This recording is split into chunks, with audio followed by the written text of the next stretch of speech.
بسم الله الرحمن الرحيم. الرحمن علم القرآن، خلق الإنسان علمه البيان. الشمس والقمر بحسبان، والنجم والشجر يسجدان. والسماء رفعها ووضع الميزان، ألا تطغوا في الميزان وأقيموا الوزن بالقسط ولا تخسروا الميزان. والأرض وضعها للأنام، فيها فاكهة والنخل ذات الأكمام، والحب ذو العصف والريحان. فبأي آلاء ربكما تكذبان؟ خلق الإنسان من صلصال كالفخار، وخلق الجان من مارج من نار. فبأي آلاء ربكما تكذبان؟ رب المشرقين ورب المغربين، فبأي آلاء ربكما تكذبان؟ مرج البحرين يلتقيان، بينهما برزخ لا يبغيان. فبأي آلاء ربكما تكذبان؟ يخرج منهما اللؤلؤ والمرجان، فبأي آلاء ربكما تكذبان؟ وله الجوار المنشآت في البحر كالأعلام، فبأي آلاء ربكما تكذبان؟ كل من عليها فان، ويبقى وجه ربك ذو الجلال والإكرام. فبأي آلاء ربكما تكذبان؟ يسأله من في السماوات والأرض، كل يوم هو في شأن. فبأي آلاء ربكما تكذبان؟ سنفرغ لكم أيها الثقلان، فبأي آلاء ربكما تكذبان؟ يا معشر الجن والإنس إن استطعتم أن تنفذوا من أقطار السماوات والأرض، فانفذوا لا تنفذون إلا بسلطان. فبأي آلاء ربكما تكذبان؟ يرسل عليكما شواظ من نار ونحاس فلا تنتصران. فبأي آلاء ربكما تكذبان؟ فإذا انشقت السماء فكانت وردة كالدهان. فبأي آلاء ربكما تكذبان؟ فيومئذ لا يسأل عن ذنبه إنس فبأي آلاء ربكما تكذبان يعرف المجرمون بسيماهم فيؤخذ بالنواصي والأقدام فبأي آلاء ربكما تكذبان هذه جهنم التي يكذب بها المجرمون يطوفون بينها وبين حميم آن فبأي آلاء ربكما تكذبان ولمن خاف مقام ربه جنتان فبأي آلاء ربكما تكذبان ذواتا أفنان فبأي آلاء ربكما تكذبان فيهما عينان تجريان فبأي آلاء ربكما تكذبان فيهما من كل فاكهة زوجان فبأي آلاء ربكما تكذبان متكئين على فرش بطائنها من استبرق وجنى الجنتين دان فبأي آلاء ربكما تكذبان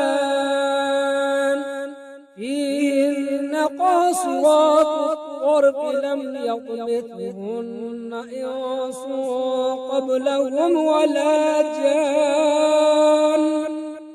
فبأي آلاء ربكما تكذبان كأنهن الياقوت والمرجان فبأي آلاء ربكما تكذبان هل جزاء الإحسان إلا الإحسان فبأي آلاء ربكما تكذبان ومن دونهما جنتان فبأي آلاء ربكما تكذبان مدغامتان فبأي آلاء ربكما تكذبان فيهما عينان ضاختان فبأي آلاء ربكما تكذبان فيهما فاكهة ونخل ورمان فبأي آلاء ربكما تكذبان فيهن خيرات حسان فبأي آلاء ربكما تكذبان حور مقصورات في الخيام فبأي آلاء ربكما تكذبان لم يطمثهن إنس قبلهم ولا جان فبأي آلاء ربكما تكذبان متكئين على رفرف خضر وعبقري حسان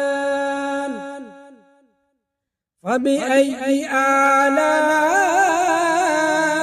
ربكما تكذبان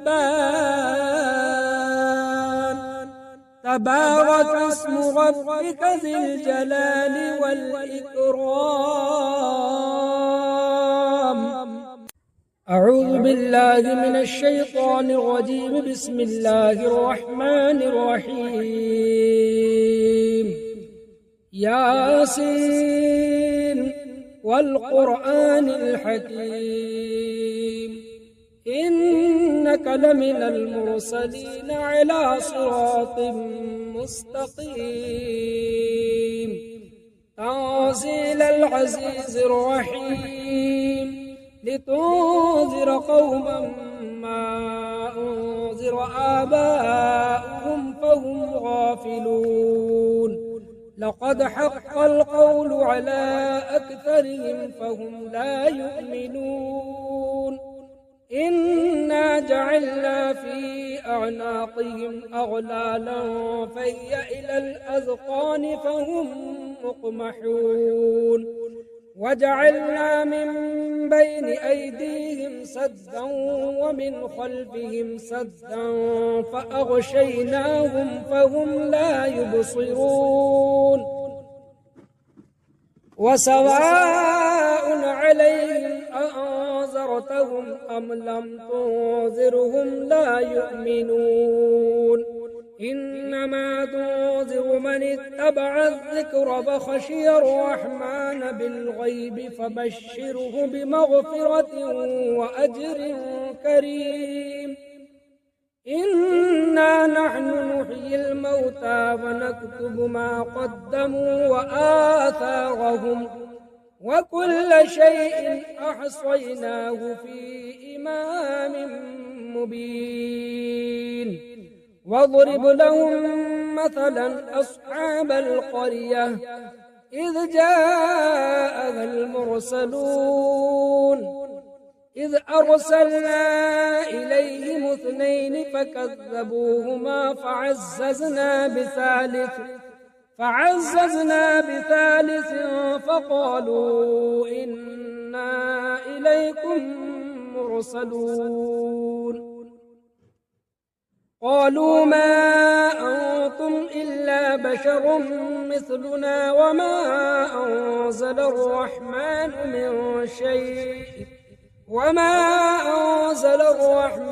من شيء إن أنتم إلا تكذبون قالوا ربنا يعلم إنا إليكم لمرسلون وما علينا إلا البلاغ المبين قالوا إنا تطيرنا بكم لئن لم تنتهوا لنرجمنكم وليمسنكم منا عذاب أليم قالوا طائركم معكم أئن ذكرتم بل أنتم قوم مسرفون وجاء من أقصى المدينة رجل يسعى قال يا قوم اتبعوا المرسلين اتبعوا من لا يسألكم أجرا وهم مهتدون وما لي لا أعبد الذي فطرني وإليه ترجعون أأتخذ من دونه آلهة إن يردني الرحمن بضر لا تغن عني شفاعتهم شيئا ولا ينقذون إني إذا لفي ضلال مبين إني آمنت بربكم فاسمعون قيل ادخل الجنة قال يا ليت قومي يعلمون بما غفر لي ربي وجعلني من المكرمين وما أرسلنا على قومه من بعده من جند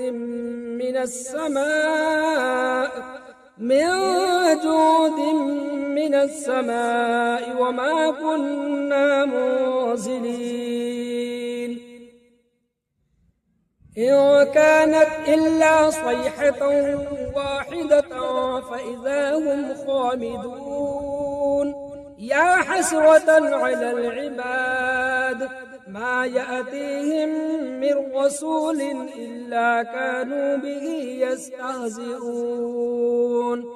ألم يروا كم أهلكنا قبلهم من القرون أنهم إليهم لا يرجعون وإن كل لما جميع لدينا محضرون وآية لهم الأرض الميتة أحييناها فأخرجنا منها حبا فمنه يأكلون وجعلنا فيها جنات من نخيل وأعناب وفجرنا فيها من العيون ليأكلوا من ثمره وما عملته أيديهم أفلا يشكرون سبحان الذي خلق الأزواج كلها مما تنبت الأرض ومن أنفسهم ومما لا يعلمون وآية لهم الليل نسلخ منه النهار فإذا هم مظلمون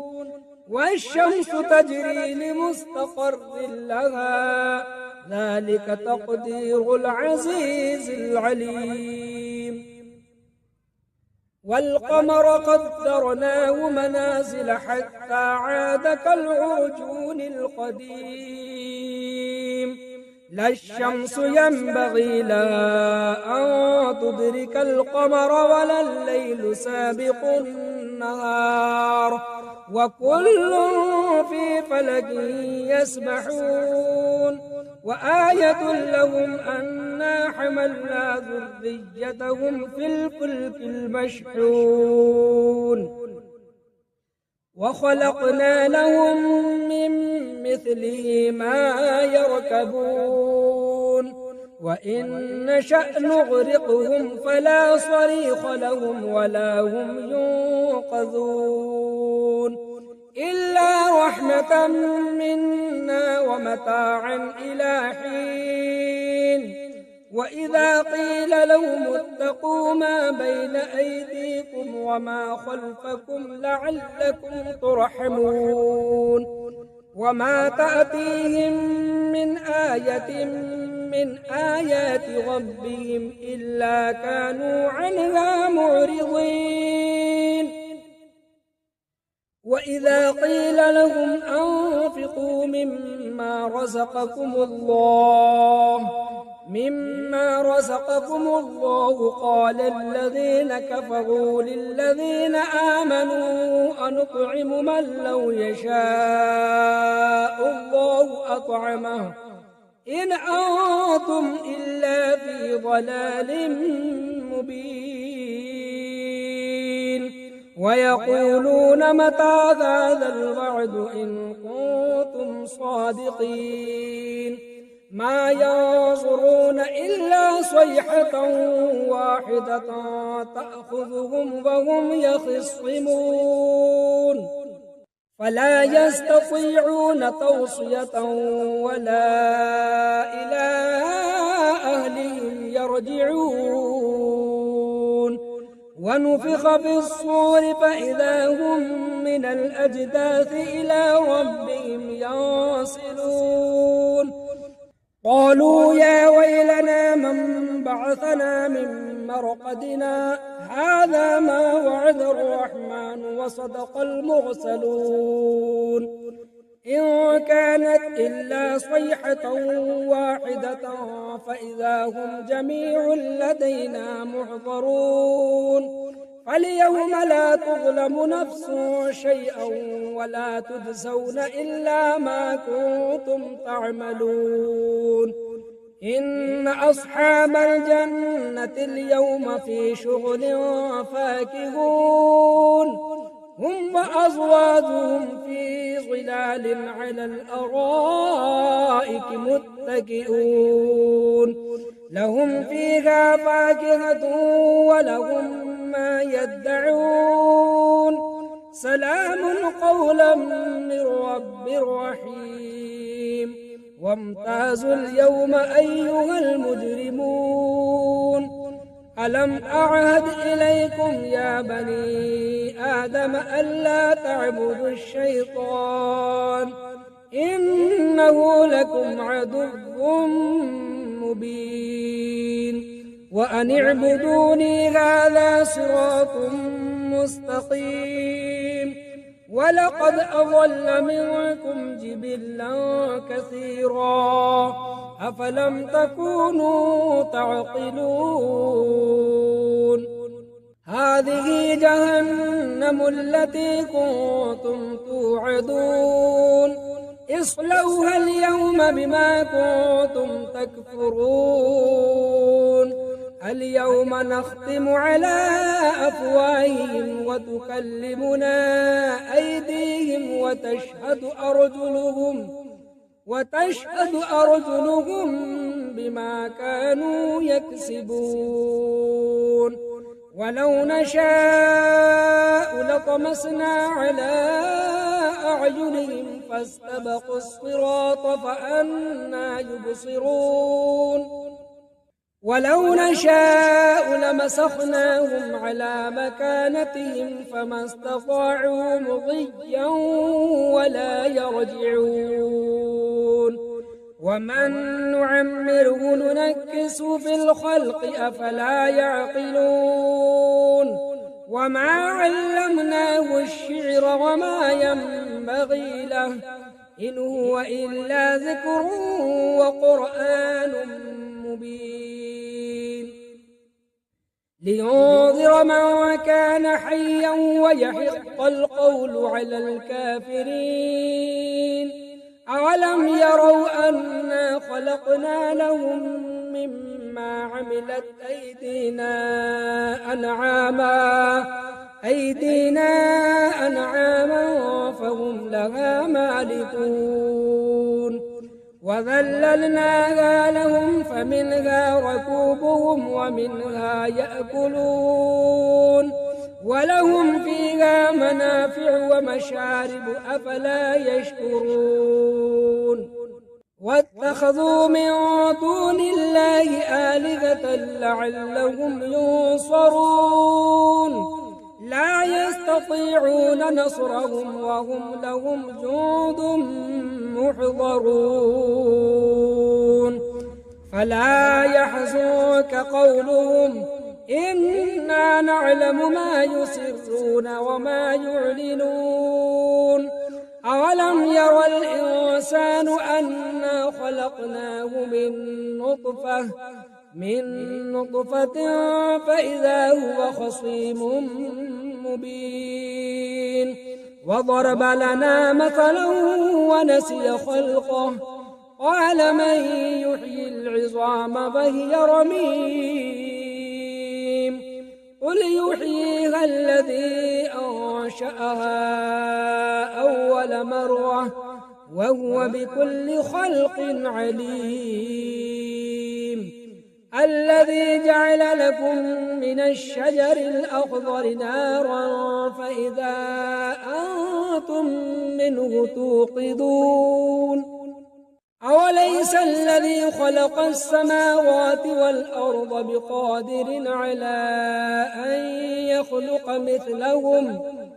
بلى وهو الخلاق العليم إنما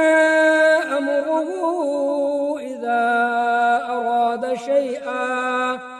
إذا أراد شيئا أن يقول له كن فيكون فسبحان الذي بيده ملكوت كل شيء وإليه ترجعون.